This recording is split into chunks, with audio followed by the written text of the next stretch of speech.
E a gente quer passar as mãos do candidato um programa que a gente desenvolveu com os demais agentes de polícia, que é uma contribuição mínima da UGM Sindicato com relação aos agentes de polícia, que nós estamos chamando, nesse primeiro momento, a atenção ao cidadão.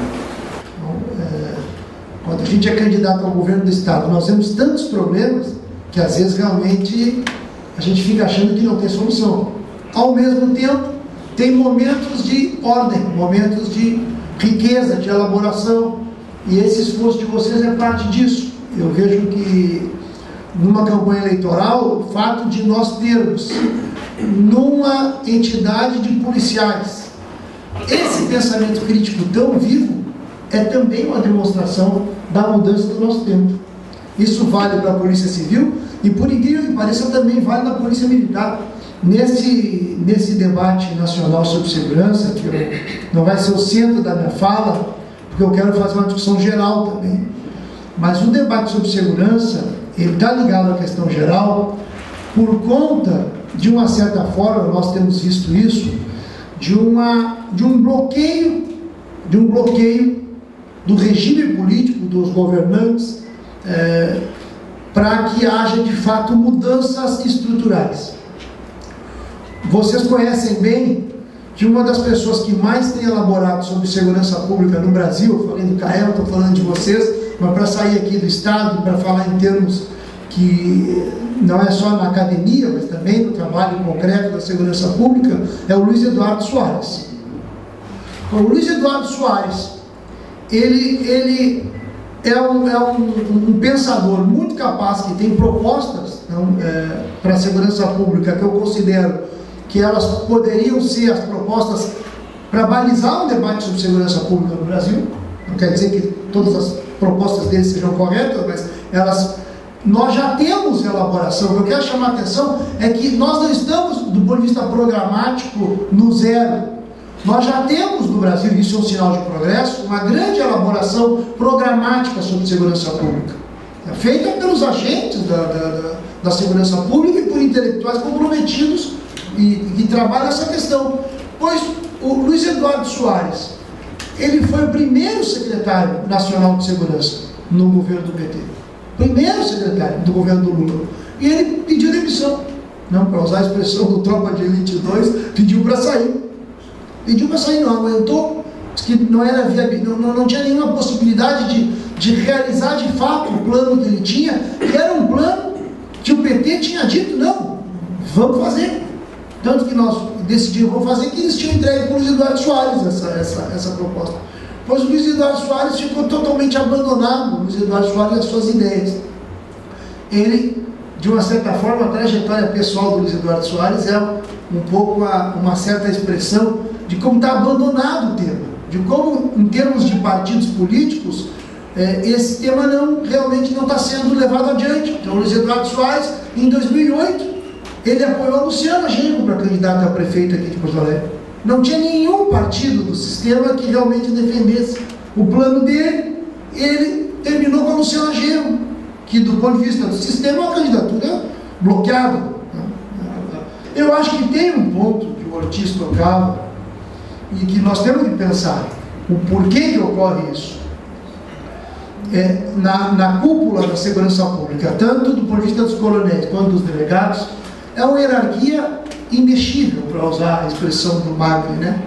São cargos com altíssimos privilégios, sem nenhum controle efetivo da sociedade e sem nenhum controle efetivo da própria corporação, porque são os que podem tudo e que não precisam, e que não são controlados por ninguém. Essa estrutura é uma estrutura que se mantém, e eu não tenho visto nenhuma perspectiva de realmente se quebrar essa hierarquia pela via normal de reformas e de discussões tranquilas entre os que estão governando. Por que eu digo isso? Porque nós sabemos que nós não somos os defensores de uma luta fácil. Defender, por exemplo, que haja uma democratização da segurança pública, que haja uma redução, porque eu sei que vocês não defendem que não tem hierarquia, todo mundo defende hierarquia, a polícia tem que ter hierarquia, mas uma coisa é ter hierarquia e outra coisa é que a base das corporações de segurança pública sejam tratadas como bucha de canhão, desrespeitado por delegado, desrespeitado por coronéis, com uma diferença salarial abissal. Eu não sei como é que é no caso aqui da Polícia Civil, os da Polícia Militar me contando, tinha coisa que, para não chorar, a gente tem que rir. O auxílio funeral de um coronel é de 14 mil e o soldado é de 1.200. Então, os oficiais, os tenentes estão fazendo uma proposta de que o auxílio funeral seja igual para todos, de 7 mil. Tá? Aí eles disseram para mim, e o Tarso não vem aqui falar conosco. Eu disse, sim, mas vocês acham que o Tarso vai vir falar com vocês fazendo uma proposta dessas? Né, de fazer um auxílio funeral igual para todo mundo? Quer dizer, eles não tocam nessa hierarquia. Não tocam nessa hierarquia. Isso, e nós chegamos a um ponto, e esse é um ponto para ser discutido, onde se chegou a uma acumulação de lutas históricas no Brasil, que é uma acumulação de lutas históricas que fez com que o PT chegasse ao poder. Isso foi uma novidade, não é uma novidade qualquer. Já é um pouco história isso, porque já são 12 anos que o PT está no poder. Mas o PT chegou no poder a partir de um processo de muitas lutas. E são 12 anos, porque se nós formos discutir a situação aqui do Rio Grande do Sul, o PT pode alegar que tem 4 anos de governo. E é óbvio que se o Tarso for fazer uma comparação com o governo anterior, aí fica muito fácil. Porque eu tenho dito em alguns debates, se eu montar um time de futebol da Ilha da Pintada, de onde eu moro, para enfrentar o Grêmio, por pior que o Grêmio esteja, vai ganhar meu time. Não tem como comparar com a Ieda. Eu não me lembro de um governo tão ruim quanto o governo da Ieda. Não consigo me lembrar de um governo tão ruim quanto o governo da Ieda. Então, na comparação, fica muito fácil. O problema é que não é só uma questão de comparar o governo estadual e nós fazermos a escolha de qual é o mal menor. Porque na escolha do mal menor, eu acho que é relativamente fácil a escolha do mal menor. Mas nós estamos disputando projetos de sociedade, onde nós vamos fortalecer determinadas ideias ou outras ideias. E nós temos que fazer um balanço de 12 anos de governo do PT, porque esse balanço nos indica uma série de coisas. Primeiro, nos indica que eles não têm nenhuma disposição de mudar a política de segurança pública. Se tivessem disposição de mudar a política de segurança pública, o Luiz Eduardo Soares não teria saído há mais de 10 anos do governo federal. O governo do PT não tem disposição nenhuma de fazer uma alteração substancial da questão financeira. Isso tem muita importância porque, no caso do Estado nosso, eu sei que o funcionalismo, se nós formos comparar com o governo da Ieda, teve conquistas. Vocês podem contar as conquistas que vocês tiveram, mas as conquistas que foram obtidas, elas foram obtidas porque houve pressão e houve luta. E foram lutas importantes. Mesmo no caso do magistério, que o Tarso diz que teve grandes aumentos, os pequenos aumentos que foram obtidos do magistério, através da luta do piso, foram conquistas dos professores, mas tinha uma margem para conceder. E essa margem que tinha para conceder é uma margem que está terminando. Esse é um fato importante, é uma margem que está terminando. E essa margem que está terminando, ela está relacionada com a política econômica nacional, com a situação nacional, com a situação mundial e com a opção política que o PT fez, que foi a opção política de não romper com o capital financeiro, de fazer com que o grosso dos recursos públicos sigam sustentando as 5 mil famílias milionárias que são as que controlam os títulos da dívida pública. Isso não é um problema qualquer, isso é uma situação muito grave no Brasil, porque são 12 anos de governo do PT, 12 anos que estão se esgotando no Brasil, que estão se esgotando. Quem acha que o modelo do PT não está se esgotando está muito enganado. A rejeição a Dilma na capital de São Paulo, por exemplo, é de 50%. Os candidatos a governador do PT em São Paulo e no Rio de Janeiro não têm 10%. O Lindbergh está com menos de 10% e o Padilha tem menos de 10%. E em Minas Gerais é o único lugar com força que o PT pode ganhar, mas o núcleo fundamental do país, o PT está perdendo, o PT está se esgotando. E junho do ano passado foi uma expressão desse esgotamento. Porque junho do ano passado foi uma rebelião contra todo o sistema partidário, contra a PSDB, contra a PT, não sobrou ninguém, não sobrou para ninguém. Então nós temos que fazer o balanço desses 12 anos, porque fazendo o balanço desses 12 anos, não é só um balanço de 4 anos, é fazer um balanço de 12 anos de governo nacional, porque a situação do Estado está muito relacionada com a situação nacional. Eu tenho falado com o Tarso reconhece, o Tarso é inteligente, e ele busca fazer um debate político que tem um mínimo de racionalidade. Em algumas coisas ele engana. Tá? Eu vou falar sobre o que ele engana. Ele está enganando sobre o tema da dívida, ele está enganando, por exemplo. Mas o Tarso sabe, e ele já disse isso, que precisa de uma mudança em relação à dívida, senão o Estado não tem saída. Ele sabe que o país tem um peso tremendo no controle do país do capital financeiro. Mas o governo do PT, em 12 anos, manteve o garrote no Rio Grande do Sul.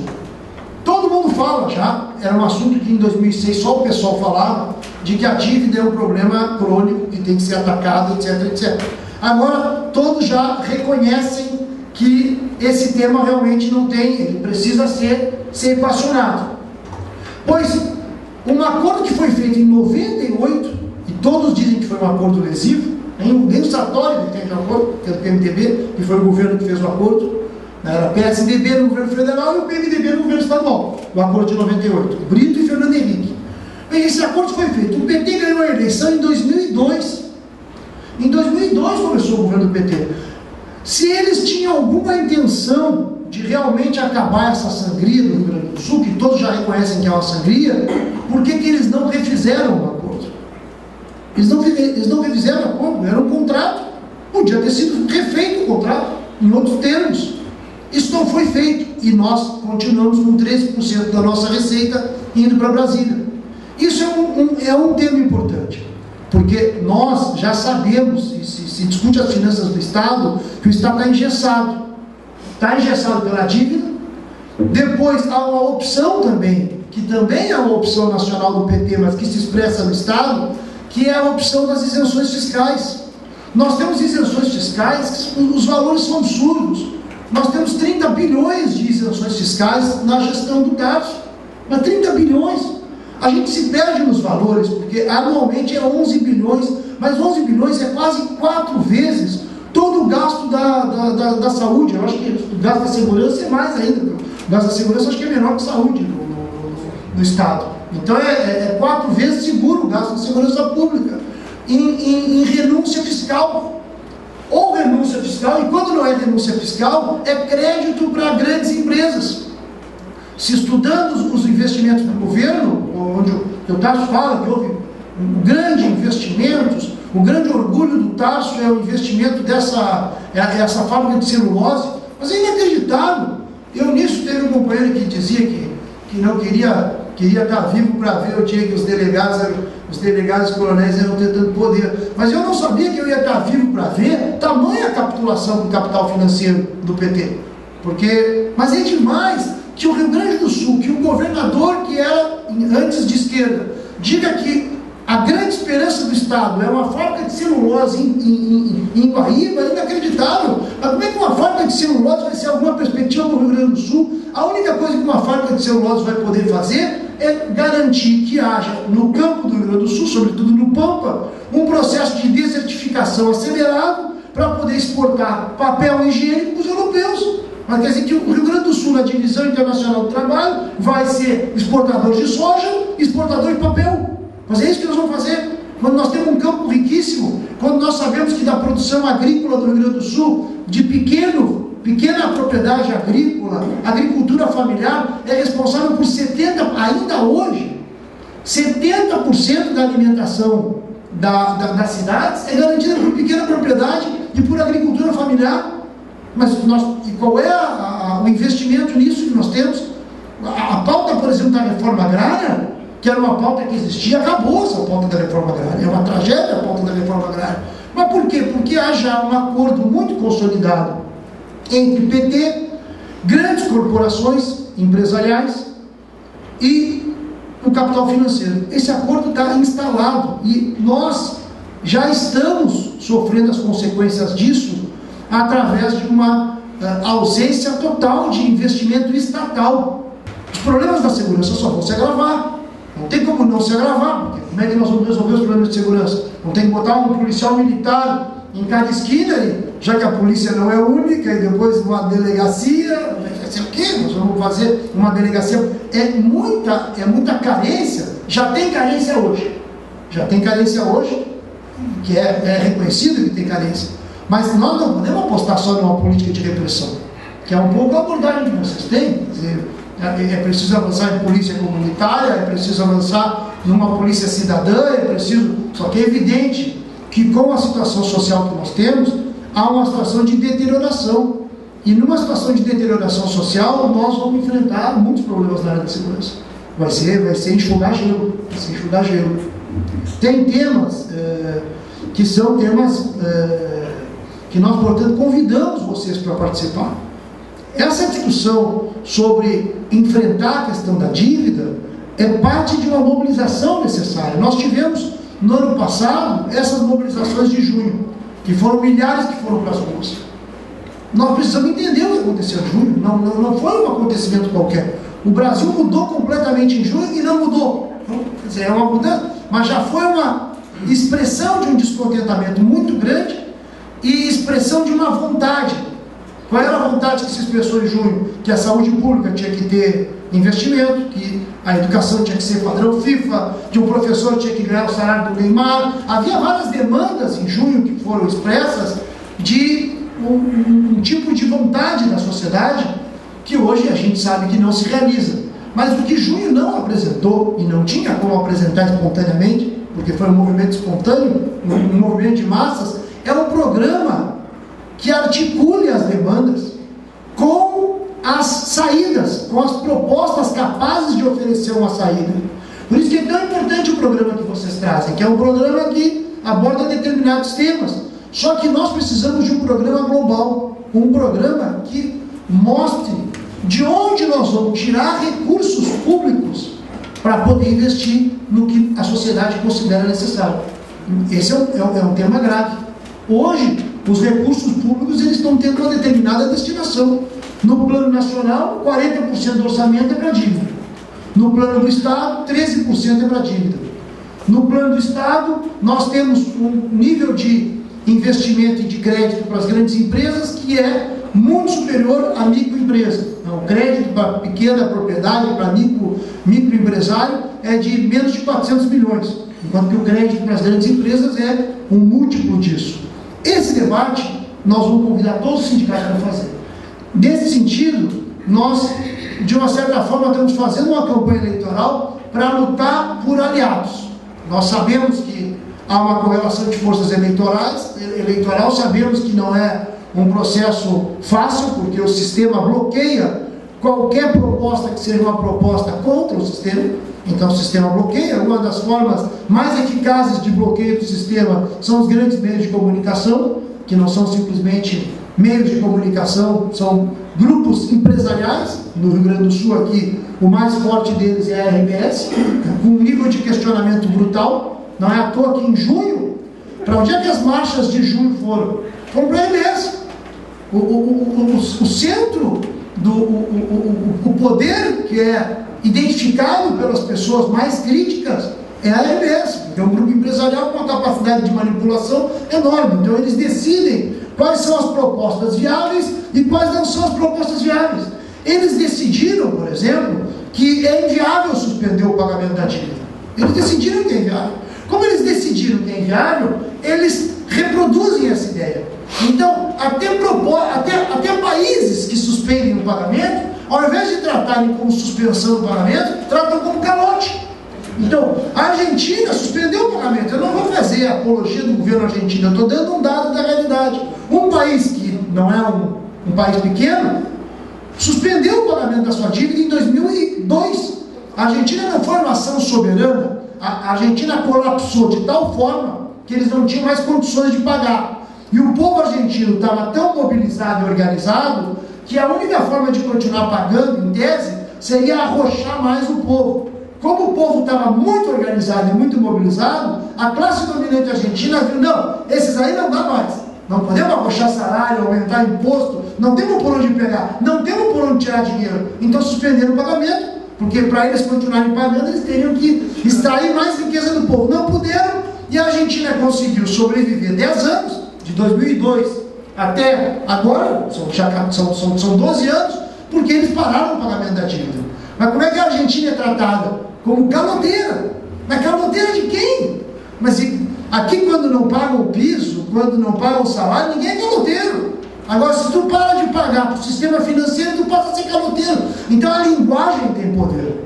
E eles usam a linguagem, o peso que eles têm para dizer o que é proibido e o que é permitido. Então, assim como é totalmente impossível conceber uma polícia, isso é o que eles tentam criar, essa ideia do impossível, uma polícia que não tem o poder do delegado e não tem o poder do coronel. É impossível conceber uma economia onde tem um governo que adota um ato soberano de não entregar recursos públicos para o capital privado.